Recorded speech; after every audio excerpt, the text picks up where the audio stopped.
Aabot po sa 8,373 na mga mangingisda po sa Ilocos Region ang makakatanggap po ng tig 3,000 fuel subsidy mula po sa Bureau of Fisheries and Aquatic Resources or BFAR. Ayon po sa ahensya, kwalipikado ang mga rehistradong mangingisda sa Fisher Folk Registration System na may lisensyadong motorized bangka at gumamit po ng legal na kagamitan sa pangingisda.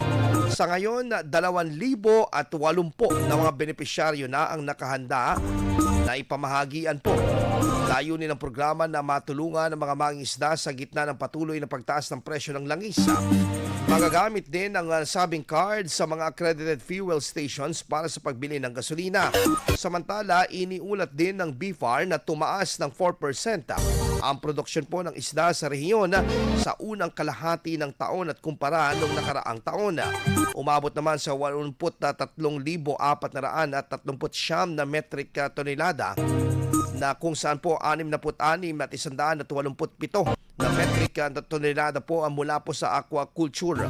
Kabilang po sa mga pangunahing produkto ang bangus, tilapia at hipon.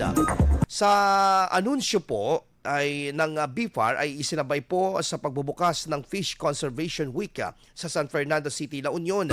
Bahagi ng taunang selebrasyon na nagpapahalaga sa yamang dagat at mahalagang kabuhayan ng mga Pilipino. IFM News. IFM News. IFM News.